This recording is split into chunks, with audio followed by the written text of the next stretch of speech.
Grabatzen ari garen unean gaueko 9 izateko 11 minutu falta diren honetan, txapeldunen ligako D multzoko laugarren jardunaldiko lehen partidaren analisia egingo dugu. Bertan Reala eta Benfica aritu dira nor baino nor eta garaipena txuri urdinentzat izan da 3-1 emaitzarekin. Lehenengo gola Mikel Merinok egin du, bigarrena 11. minutuan Mikel Oyarzabalek, hirugarrena 21. Ander Barrenetxeak eta distantziak moztu ditu Rafa Silvak 59. minutuan, baina gol hori simbolikoa izan da, izan ere, Reala gainetik pasa zaio Benficari, gainetik. Txuri urdinen aldetikan, 11koan aldaketa esanguratsu bat egon da, izan ere teorian Amari Traorek jokatuko zukeen gaurko norgehiagoka, baina aste honetan zehar entzun dugu, arazoren bat edo beste izan duela eta horren ondorioz Aritz Elustondok jokatu du eskuinegal horretatik, gainontzekoan ez du ezertxo ere aldatu Imanol Alguazilek eta horrelaxe berdeguneratu dira txuri urdinak.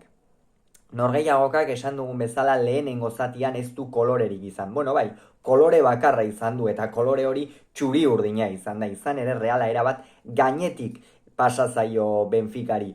Portugalgo norgehiagokan ikusi genuen, Benfica etzegoela bat ere dinamika honean eta gaur beste behin ere anoetan hori berretsi eginda. Ez daude dinamika honean, entrenatzailea ere gaurtikan aurrera larri ibiliko da Roger Smith eta ikusiko dugu ze gertatzen den hurrengo orduetan edo hurrengo egunetan Benficako entrenatzailearekin.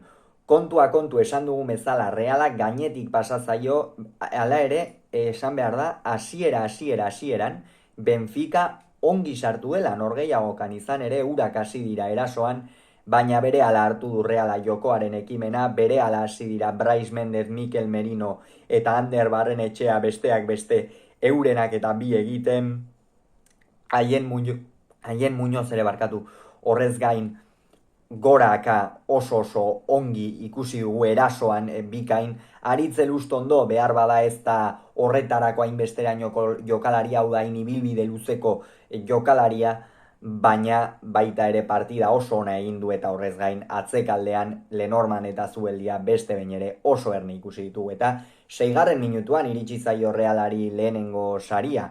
Kasu honetan, korner baten ostean, haieni geratu zaio aldaratzea, honek boteka baloia bigarren zutoinean ipini du, bertan etzegoen Benficako inor eta Mikel Merinok buruz Aritz Elustondoren gainetik pasaden baloi bat bikain errematatu eta bat eta hutsekoa egin du.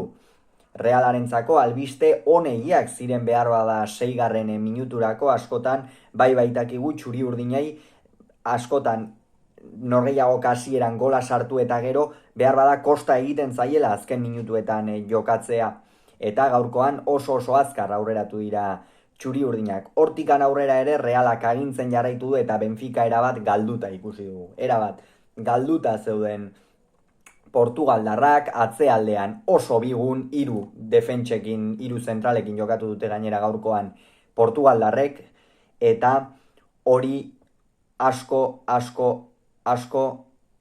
larrutik ordaindu dute gaurkoan Lisboakoek. Esan dugu larrutik ordaindu dutela, izan ere Reala nahi zuen bezala ibili da. Eta beste gauza bat ere azpimarragarria gaurkoan eta beste norgehiagoka askotan gertatzen dena, Take Kubo hartzen ari den prestigioa. Take Kubok errespetu handia sartzen du. Bai baitakizu baloia hartzen duenean zu bere gainean egonda ere ziur aski joan egingo zaizula. Eta horregatikan horri ikusten genituen Benficako 2-3 jokalari, bai pixka bat aurreratu gagoak zeuden hegaleko jokalariak eta baita ere hegaletan zeuden atzelariak bere bila joaten eta bitartean Ander Barrenetxea beste aldean ia bakarrik ikusi dugu, oso erraz hartzen zituen baloiak donostiarrak eta hortik min handia egin du. Hala ere, bigarren gola Realak txapeldunen liga honetan hain berezkoa izan duen goiko presiotikan etorri da. Goiko presioan oso ongi ari da Reala eta horrera ez dira egokitzen taldeak eta halaxe izan da. Florentino Otamendiri baloi oso txar bat ipini dio, Mikel Oyarzabal bertan zen, ongi hartu du eta bikain gainditu du Turbin atezaina gainetikan. Bi eta hutsekoa zen, Reala erakustaldia ematen ari zen, Benfica oso galduta zegoen zelaian, aurrelariak ia ez dira agertu, Angel Di Maria gaur berragertu da, baina bere inguruan apenas hitz egin dugu, eta Reala berriz erakustaldia ematen ari zen, sekulako taldeko jokoa eginaz, baloiarekin eroso, aurrera erraz eramanaz, eta hori izan da, txuri urdinen fruitua. Eta gero, hortikan aurrera ere Realak erakustaldia ematen jarraitu du, esan dugun bezala, Benfica erabat galduta, etzekien zer egin ere Smithek, eta 21. minutuan Mikel Merinoren pase on baten ostean Ander Barrenetxeak areaz kanpo baloia hartu, esan dugu Ander Barrenetxeak oso libre jokatu du, ez dute bat ere ongi defenditu eta ez dute bat ere kontutan hartu gaurkoan Donostiarra, baloia hartu, arean sartu, bazirudien ezkerrarekin jaurtiko zuela, imintzioa egin eta sekulako gola egin du atezaina bikain gaindituz, eskuin sarean sartuta.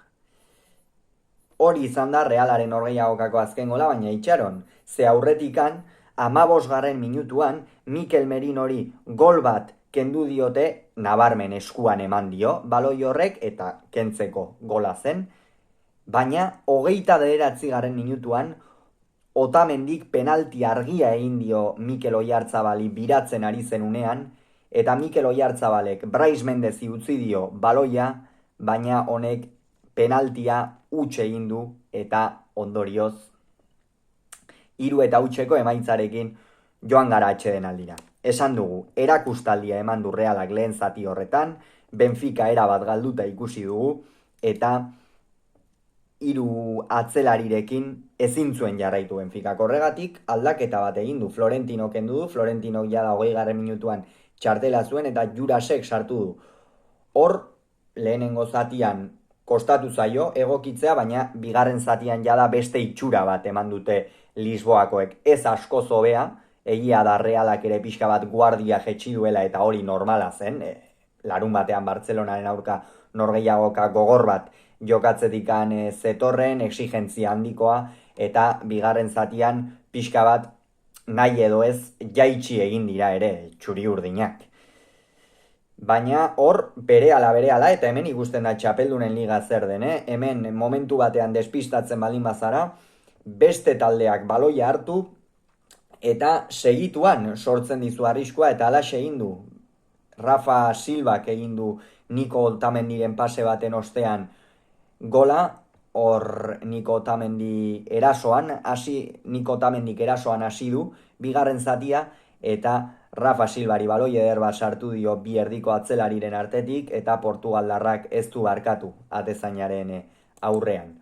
Hori izan da Benficaren gol bakarra eta hortikan aurrera ja bigarren zatian ez da ezer handiri gertatu, batetik Realak ez du aukera garbirik sortu eta Benficak ere ez. Egia da momentu batean behar bada zalantzak ere sartu zaizkiola talde txuri urdinari, baina oso mehatxu txikia izan da, eta hortikan aurrera egia da Imanolek B unitatea deitzen zaion jokalariak 70. minutuan hasi dela aldatzen, baina kontu ez du bat ere estuasunik pasa gaurkoan Realak 3 puntuak lortzeko, hori albiste ona da zalantzari gabe Imanolen taldearentzat, une honetan sailkapenean lehen postuan geratuko litzateke Reala 10 punturekin, eta esan dugu, Interrek Salzburgori irabazten baldin badio, jada matematikoki final 8etan ikusteke dago, lehenengo ala bigarren pasako litzateken noski, eta Benfica jada aukerarik gabe geratu da, 4. ez du punturik, bere aukera bakarra orain, urrengo 2 norgehiagokak irabazi eta Europa Ligera sailkatzea. Hauxe beraz esan behar genuen guztia, Realak 3, Benficak 1, urrengoan gehiago izango duzu, bitartean ongi izan, agur!